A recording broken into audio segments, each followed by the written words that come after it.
Hello everyone, this is Average Adam, and we're showing off my Druid Mill Deck again. I changed this deck a little bit since you guys last saw it, and I didn't really show it very well because I showed a game that was a loss. It didn't really show off what the deck could actually perform with.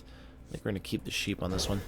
But yeah, this deck is really awesome. It's a lot of fun. It's meant to stall up until the late game when I can get those good combos off, and ideally I don't want two of these in my hand, but then again, if I can make it to that turn, that's going to be very nice for great stalling. But, yeah, this is my Druid Mill deck. It all revolves around having lots and lots of cards in your opponent's hand and banking off that. So, what we're going to be doing here is feeding him cards with cards like Grove Tender and Cold Light Oracle, bouncing him with the Youthful Brewmasters if we can. A lot of fun. I absolutely love this deck. It's so much fun to play. It's a little different from other people's decks out there. They usually have a lot more spell cards and control and stuff, but I tend to like to go a little bit more spell-wise, and it's a lot more fun to play in my opinion. So yeah, Grove Tenders are a lot of fun. Rogues used to be the mill class, the only class that really could mill, but they didn't get any cards that really benefited them in Goblins vs. Gnomes. But Druid did, and Druid actually shines as the better mill class now. And I'm just gonna kind of weapon. Oh, you're gonna heal it. There, you got it. You got it. Okay. Draw your card while you can. All right. So what I think I'm gonna do now? Actually, this is a better idea. Death Lord. Now with the Death Lord, he could easily kill it with a Shadow Word Pain, which I'm not that bad off. Death Lords are really nice in mill decks because they will pull a card out of your opponent's deck. Best case scenario, it burns a Battle Cry. So, we'll see what happens when he uses it.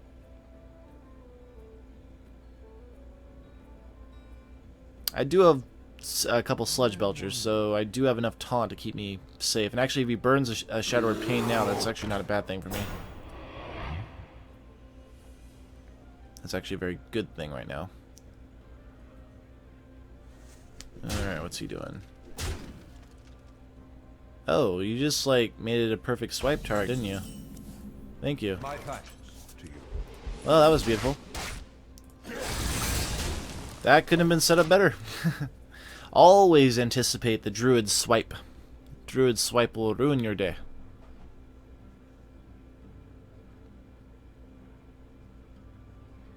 Alright, what you got next? You got a Berserker. Okay. Interesting choice. We're going to go ahead and drop down... Well, this one can't be touched by any of his cards. So let's do that and play that. Get a couple card, or get a card for each of us. 2 Explosive Sheep is very nice. So now he's got his Berserker, which has hit the Death Lord first. He's going to find this to be a little more difficult. The ones that run Berserkers usually run Inner Fires, so I fully expect him to Inner Fire and hit me with a 7/7, which will then get bigger. There's the Shadow Word Pain. Okay, so what is he going to pull out of his deck? Big Game Hunter was burned. That is a very good burn. Death Lords are a risk reward, and that was a good reward right there. He lost a Big Game Hunter. Sucks to be you, buddy. I apologize. We must cleanse the sun okay. well. You're gonna make him really big, aren't you? Ah, I see what you did there. Very nice.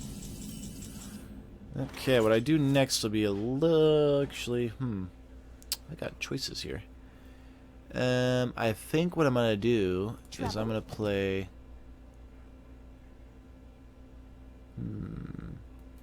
I can afford to take some damage, I think. We'll go ahead and throw out Malorne now.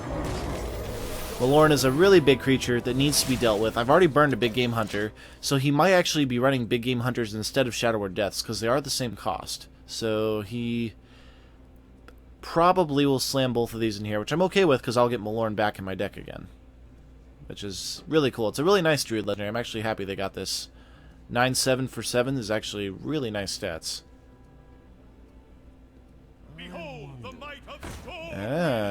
Maybe he tried to rush my face down? I got taunts I could throw down. Yeah, he wants to kill it. Okay. Back in the deck you go. I'm okay with this. Alright, so now I want to play a taunt. So I got a taunt here. And I think we're going to go ahead and play a... No, we want to use all my mana. Let's go ahead and use a Dancing Swords again. There we go. I am protected. I like being protected behind my wall of taunts.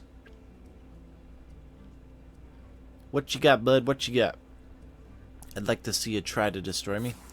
There's a Shadow Pain. I knew he had one. But he still has to slam this into there, so... I'm not bad off yet. Now what? What do you have, Mr. Priest? Holy Nova. Okay. That's good. Now he can hit me for 6. Or he can kill the Dancing Swords. It's up to him. Alright, he wanted the card. And... okay. Very nice. Alright, so what I can do now... I think what I'm going to do... If I Cold Light, I'll lose it. So let's just go ahead and play this guy. And then I'm going to throw it on 2 sheeps. 2 sheeps or 1 sheep? No, I don't need to play both sheeps right now. There's no point in playing both sheeps. We'll just play a Trog. There we go. If I play both sheeps, he could pop them both and essentially wipe my field, and he can keep this guy because he'll heal it. So... if I need to, I can play the other sheep and still trigger both of them in the same turn, so... we'll just sit nice and tight here. Now, he could play their Holy Nova, which I'd be perfectly okay with. What you got, bud? What you got? I broke your eye. What are you gonna do about it? Come on, bud. Where's that zebra print? I like zebra print. Okay, that's a good card. It'll heal everything. Alright. You have to hit that into there, which means I can slam that into there, but he'll heal it with his healing power most... yeah, he'll heal that. But this is actually good. If he heals this, which I'm okay with, I can just play the other sheep and wipe them both out, so... I'm going to wipe his board next turn, I think. Is someone injured? That's gonna die for sure. We must cleanse the Sunwell. Oh, yeah. He thinks he's safe right now, but he really isn't. So what I can do to ensure a board wipe right now is this, and goodbye board. Right? Right? I got that right? Yep, yep. Boom. Boom, boom! Board wiped! All clear. And Malorne is back. I have returned again! Hello! Yeah, you already killed me once, didn't you? But I'm back! I love Malorne, he's so much fun. Come on, priest, what you got? Unfortunately, this guy has a lot of stuff that has to do with throwing... he throws all his stuff onto the field very quickly. So, ooh, he's hoping for a good draw. He's down to 10 cards in his deck, though, and I'm going to be forcing him to draw a lot more next turn. So, play some more cards, please. Yeti. Hello, Yeti. Wow. Oh, him drawing cards is not a good thing. He's not going to like what I'm going to be doing to him. Ooh, I actually like this better. We're going to go ahead and start off with... no, actually, let's start off with the draw. Let's see what we get. Goblin Sapper. Alright, well, what we're going to do is we're going to silence this guy. And then we're going to kill your guy.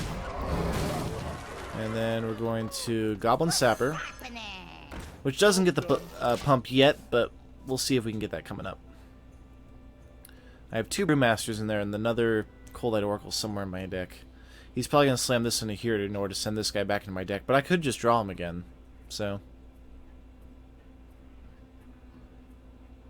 but these guys are awesome. When they have 6 or more cards in their hand, he has +4 attack. So he's effectively 3 cost for a 6/4, which is really nice. And I can force him to have more cards in his hand in order to get that extra 3 attack. Yet he has to keep dealing with Malorne, who just keeps coming back. He effectively cannot mill me because I will always just redraw Malorne. Of course, he can technically try to mill me. It can be milled even with Malorne. But it's a lot harder because I'm actually adding a card back to my deck every time. So I will go do my deck a lot. Oh, you stole my Malorne, you bitch. Well, that's going to make it very difficult to kill him. What we're going to do is we're going to do this. Pop him off. There we go. Now, if you look at this, it makes this guy have 6 attack power. Boom. And then this guy now only costs 6. Hit him with there. Hit him with there. Boom. Boom. Good.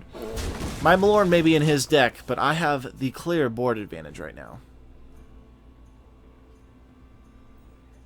Goblin Sapper is absolutely amazing. There's Shadow Word Death. Probably going to force him to burn the other one here, but I get to keep the 6 guy, which is okay. What else you got, bud? A Crocolisk. That is not going to help you. You going to heal yourself and end your turn? Because that would be very nice. One of the 3 cards is Malorne in his deck. That's not going to help him. Okay. We need him to draw some more. Ooh, Mechanical Yeti. But what I'm going to do instead... Actually, no, let's do this. We're going to go boom, boom, boom, boom. Board clear. A clear board is a happy board.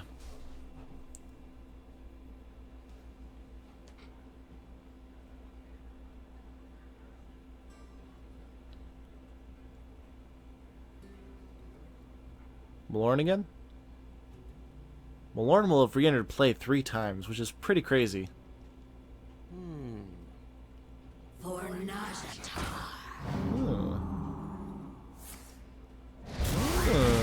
Okay. Nice. Good play. Naturalize. Nice. But unfortunately, I don't want to do that yet. I want to do that when he's got no cards left. There we go. He drew the card, so I was able to play that. Boom. And I got a Finicky Cloaking Field. Nice. It's golden. Shiny. Okay. Let's see what he's got. You got Malorne again?